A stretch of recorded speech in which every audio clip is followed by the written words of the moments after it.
பாருங்கள், இப்போ வந்து நான் முட்டை குழம்பு வைக்க போகிறேங்க. அது வந்து செய்கிறேன் எப்படின்னு பார்க்கலாம் வாங்க. பாருங்கள், வெந்தயம் எண்ணெய் ஊற்றிட்டீங்களாம்மா? எண்ணெய் ஊற்றிட்டேன். ஓகேம்மா. நீங்கள் அதுக்குள்ளே அந்த பக்கம் போயிட்டியா, அதுக்குள்ளே ஊற்றிட்டேன். பாருங்கள், வெந்தயமும் சோம்பு போடுறேங்க.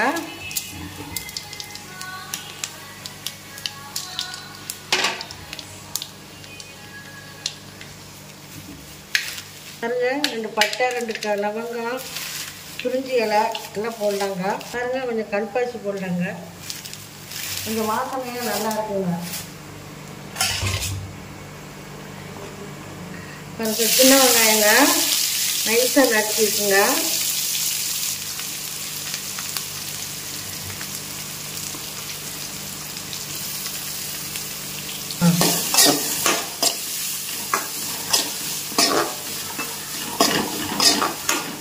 வதக்கி விட்டுக்கலாங்க. நல்லா கொஞ்சம் வதங்கின விட்டு நம்ம தக்காளி போட்டுக்கலாங்க.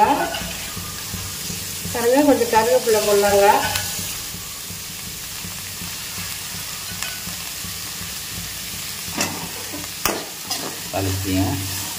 கருவேப்பிலை போட்டு தளிச்சிடலாமா? கருவேப்பிலை போட்டாச்சு. அதெல்லாம் தக்காளியா? கொஞ்சம் வதங்கினாலும் தக்காளி போட்டுக்கலாம். வதங்கிடுச்சுங்க. நீ வந்து தக்காளி போட்டுக்கலாங்க. பாருங்க, தக்காளி போட்டுக்கலாங்க. தண்ணி ஊற்ற வேண்டாம்? இல்லை, கொஞ்சம் நேரம் வதங்கணும்ப்பா. அப்போ மிளகா பொடி இதெல்லாம் போடலையா? மிளகா நல்லா வதங்கின விட்டு தான் போடணும். பச்சை வாசம் ஒன்று போக நல்லா வதங்கட்டும். சரி, அப்புறம் மிளகா பொடி இதெல்லாம் போட்டுக்கிடுவோம். பாருங்க, கொஞ்சம் தக்காளி வதங்குறது கொஞ்சம் உப்பு போட்டுக்கலாம்.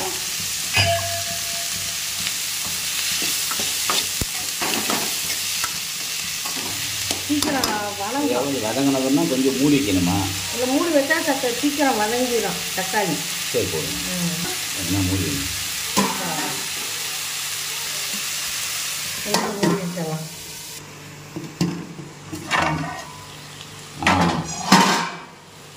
நல்லா வந்துச்சு. கிண்டி விடுவேன். சரி,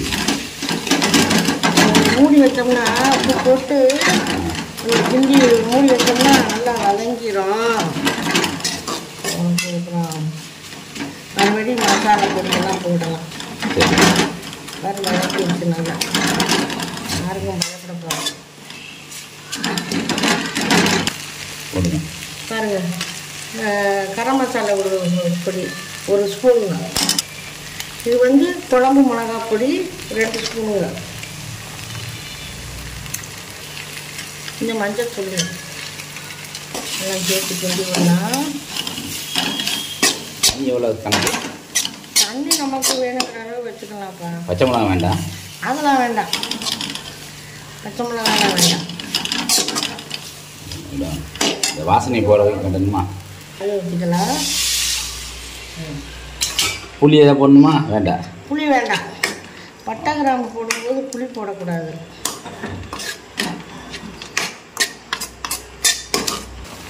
கொஞ்சம் கொதிக்கட்டும்.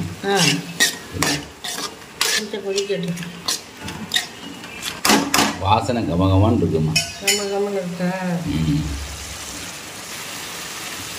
ஒரு பேஸ்ட் போட மறந்துட்டேன். 1 ஸ்பூன் இது ஒரு பேஸ்ட் போட்டுக்கலாம். அதுக்கு மேலே போட்டால் போதும். அதுக்கு நாட்டேன் அங்கே அதுக்கு பக்கத்தில் இல்லைன்னா மறந்துடுறேன்.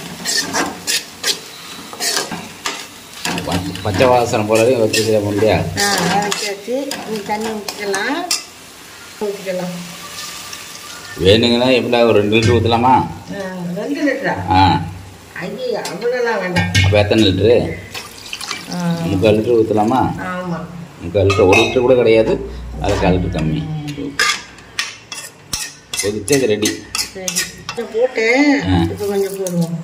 சரி சரி, தண்ணி கொஞ்சம் அதிகம் வேணாம் இல்லையா? ஆமாம், தக்காளி வதங்கிறதுக்காக போட்டிங்க, அப்புறம் கொஞ்சம் போட்டு சரி விடுங்க. முட்டையை நெதில் முட்டையை அவிக்க அப்படியே ஊற்ற வேண்டி தான் உடச்சி கொதிச்ச விட்டு தான் ஊற்றணும். Okay okay. உப்பு காரம்லாம் கரெக்டாக இருக்குது. இன்னைக்கு மூடி வச்சு கொஞ்சம் கொதிக்கட்டும், அப்புறம் முட்டையை உடச்சி ஊற்றுவோம். சொல்லுங்க, பார்க்கலாம். கொதிக்குது, நன்றாக கொதிக்கிறது. சூப்பரு. நல்லா கொதிச்சிருச்சு. நீ முட்டையை உடைச்சி ஊற்றுமா? ஊற்றுங்க ஊற்றுங்க, கட்ட கட்ட கட்ட கட்டன்னு ஊற்றுங்கோ. சூப்பராக இது. கம்மி வச்சுக்கிறேன். கம்மி வச்சுக்கோங்க. நீங்கள் உடனே ஊற்றுங்கோ. ஊற்றலாம் அப்படியே. முட்டை ஓடு இருக்குமா? உள்ள ஒரு ஓடு இருக்குது.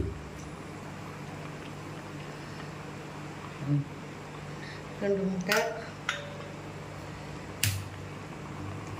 3 முட்டை. 3 முட்டை ஊற்றியாச்சு. கம்மியாக வச்சு இப்படியே இருக்கட்டும்.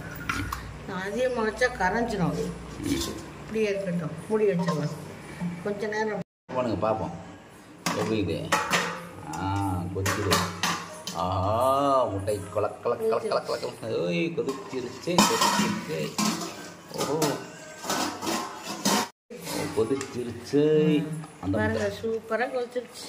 முட்டை ரெடி. கேக்கு மாதிரி வந்து விட்டன. ஆஹா, பாருங்க, உடச்சி ஊற்றிய முட்டை குழம்பு. முட்டை ஊற்றி சூப்பராக இருக்குதுங்க. இந்த மாதிரி பண்ணி பாருங்க, சூப்பராக இருக்கும். தேங்காய்லாம் அரைச்சி ஊற்றலைங்க. இது வந்து குழந்தைகளுக்கு, வயசானவங்களுக்கு எல்லாரும் சாப்பிட்லாம். நல்லா சூப்பராக இருக்குது பாருங்கள். இங்கே பாருங்கள், அவ்வளோ சூப்பராக வந்து கேக்கு மாதிரி இருக்குது. கேக்கு மாதிரி சூப்பராக இருக்கு பாருங்க. வெளில பிச்சிடாதீங்க, கேம் போடுங்க. ஓகே, இந்த வீடியோ பிடிச்சிருந்தா லைக் பண்ணுங்க, ஷேர் பண்ணுங்க, சப்ஸ்கிரைப் பண்ணுங்க. ஓகே ஃப்ரெண்ட், பாய். கொஞ்சம் கொத்தமல்லி தூவி இறக்கிடுங்க. ஓகே, சூப்பராக இருக்குது. சாப்பாடில் போட்டு பாருங்கள். இதை நீங்கள் வீட்டில் ட்ரை பண்ணி பாருங்கள். ஓகே, சாப்பாட்டுக்கு போட்டுக்கலாங்க. டிஃபனுக்கு, இட்லி, தோசை, சப்பாத்தி எல்லாத்துக்கும் போட்டு சாப்பிட்லாம். சூப்பராக இருக்குதுங்க. இது மாதிரி நீங்களும் செஞ்சு சாப்பிட்டு பாருங்கள். உங்களுக்கு இது பிடிச்சிருந்தா லைக் பண்ணுங்கள், ஷேர் பண்ணுங்கள், சப்ஸ்கிரைப் பண்ணுங்கள். பக்கத்தில் இருக்க பெல்லை ப்ரெஸ் பண்ணுங்கள். நன்றி.